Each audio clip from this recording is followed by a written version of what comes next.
কে হবেন কোটিপতি? মূলত টেলিভিশন রিয়েলিটি শোতে এমন অনুষ্ঠান জনপ্রিয়তা পেলেও বাস্তবে কি এত অল্প সময়ে কোটিপতি হওয়া যায়?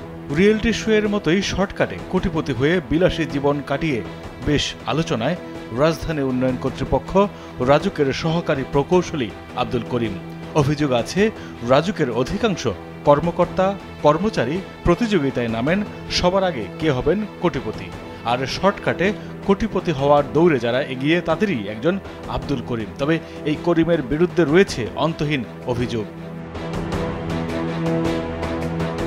শিক্ষা জীবনে বেশ মেধাবী ছিলেন রাজুকের সহকারী প্রকৌশলী আব্দুল করিম। চাকরি জীবনেও তিনি মেধার ছাপ রেখেছেন। কত দ্রুত টাকা হাতিয়ে নেওয়া যায় সেই কাজ হয়তো তার চেয়ে ভালো আর কেউ জানতেন না।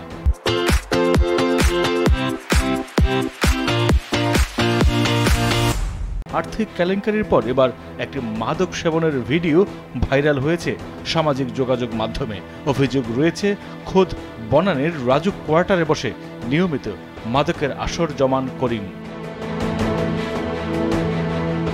আব্দুল করিম বাংলাদেশ প্রকৌশল বিশ্ববিদ্যালয় বুয়েট থেকে লেখাপড়া শেষে 2018 সালের শেষের দিকে সহকারী প্রকৌশলী সিভিল হিসেবে চাকরি নেন রাজুকে। সংযুক্ত ছিলেন গাজীপুর উন্নয়ন কর্তৃপক্ষের অফিসে। তারই মধ্যে এলিট কনস্ট্রাকশন কোম্পানির 60 লাখ টাকা আত্মসাতের অভিযোগ ওঠে তার বিরুদ্ধে। তদন্তে প্রমাণ হওয়ায় ফৌজদারি অপরাধে গত বছর কারাগারে যেতে হয় তাকে। কারাগারে থাকাকালীন আব্দুল করিমকে সাময়িকভাবে বরখাস্ত করে রাজুক। জামিনে বেরিয়েও থেমে থাকেনি তার অপরাধ কর্মকাণ্ড। চাকরিতে ফেরার জন্য বিভিন্নভাবে চালিয়ে যাচ্ছেন তদবির। অবসর এই সময়ে বনানীর রাজুকের কোয়ার্টারে তার অনুসারীদের নিয়ে জমিয়ে বসছেন মাদকের আসর। জানা যায়, সন্ধ্যার পর থেকে কোয়ার্টারে সারা রাত চলে বিভিন্ন ধরনের মাদক সেবন। ইয়াবা, মদ, বিয়ার সহ বিভিন্ন ধরনের মাদক সেবনের খবর পাওয়া গেছে।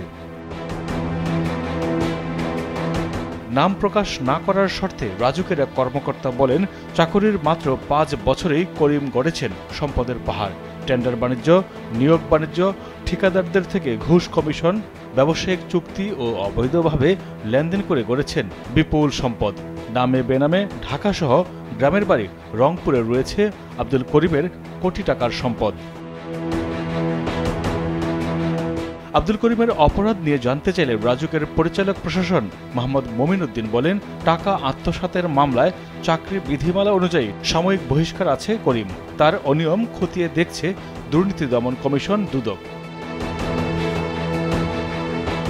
সহকারী প্রকৌশলী আব্দুল করিমের সাথে যোগাযোগ করা হলে তিনি কালবেলাকে বলেন, তার বিরুদ্ধে আনা এসব অভিযোগ সত্য নয়। তার বিরুদ্ধে যারা অপপ্রচার করছে তাদের বিরুদ্ধে সাধারণ ডায়েরি করা হয়েছে বলেও দাবি করেন তিনি, যদিও জিডির কপি দেখাতে পারেননি করিম। ট্রান্সপারেন্সি ইন্টারন্যাশনাল বাংলাদেশ টিআইবির নির্বাহী পরিচালক ইফতেখারুজ্জামান বলেন, নৈতিক স্খলন থাকলে কোনো কর্মকর্তা বা কর্মচারীর সরকারি চাকরি থাকার কথা নয়। মাইদুর রহমান রুবেল, কালবেলা।